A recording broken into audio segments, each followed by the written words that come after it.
خیرات دې اخلم خو یو سوال کوم بې وسه یمه تصویر مې مه اخله بچو ته مې پیغور جوړیږي د خپل شهرت یا د پیسو د لالچ دپاره د غریبو خلکو نمایش مه کوئ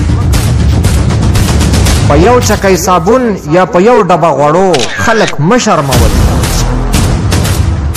د خیرات ورکولو په وخت تصویران ویستل د غریب ولس غریبۍ پورې خندا کول دي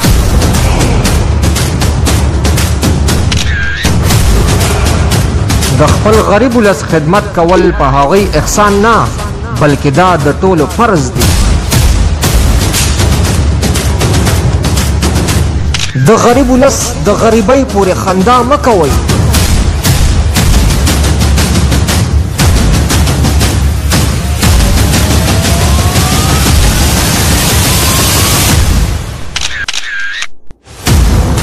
یو لاس کې خیرات دی او بل لاس کې کیمره ده تصویر ترېنه وباسي که جامې ترېنه وباسي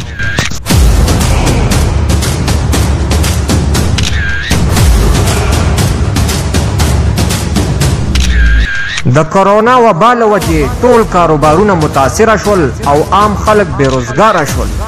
نو په داسې وخت کې د غریب ولس د خدمت دپاره سوشل ورکرز د حکومت تنظیمونه او د خیر ښېګړې تنظیمونه ښه په نره د غریب ولس مرسته وکړه خو د امتحان په دې وخت کې د سوشل میډیا په میدان کې داسې خلک هم موجود دي څوک چې د موقع نه غلطه فایده اخلي او د غریبو خلکو د تصویرانو ویډیوز په ذریعه د پیسو او د شهرت حاصلولو کاروبار کوي د سوشل میډیا ځینې انکران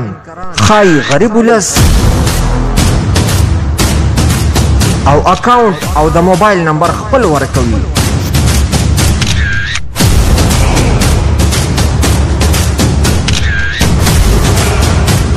او کله چې یو نیک سړی ده ته پیسې ولیږي چې دا د غریب کورنۍ ته ورکه نو د سوشل میډیا دا انکر ظالم د غریب ولس په پیسو کې خپل کمیشن اخلي نو د دې نه دا معلومه شوه چې دا د خدمت نه بلکې کاروبار کوي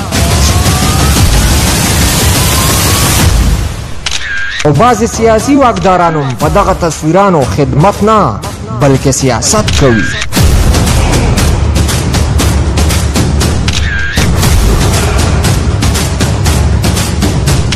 پخوا به خلکو سیاست کو خدمت دپاره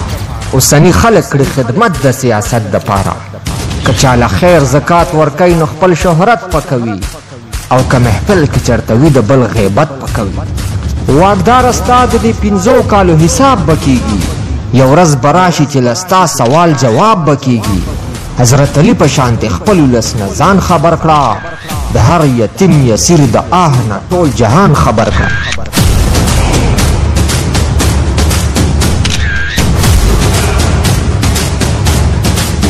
ګرانو ملګرو الله تعالی فرمایي که یو سړی په ښې طریقې سره زکات ورکړي نو د ده په مال کې به الله نورم برکت واچوي د خیرات او زکات ورکولو ښې طریقې هم شته ټوله دنیا کې زمونږ د پاکستان او بیا خاص کر پښتانه واحد قوم دی چې د بل غریب درد نشي زغملی د غریبو خلکو په درد باندې دردیږي زړه یې پرې خوږیږي او چې کلم داسې مشکل وخت راغلی دی نو هغه که مسافر رونه دي او که په وطن دي خو د زړه د اخلاصه یې د غریب ولس مدد کړی دی خو ولې د لاس ګوتې ټول یو شان نه وي د سوشل میډیا په دنیا کې داسې ښاماران هم شته چې تصویران او ویډیوز د غریبو خلکو ورکوي او پیسې او کمیشن خپل جیب کې اچوي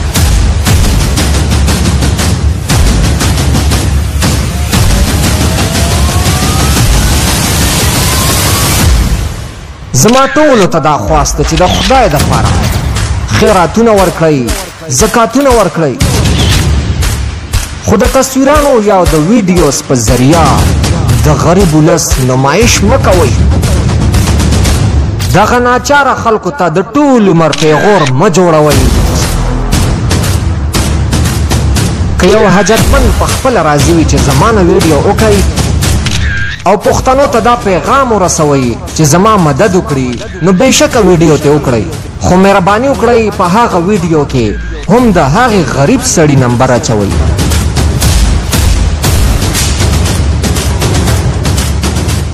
چې د هغوی مدد کوونکی په خپل هغوی سره رابطه کوي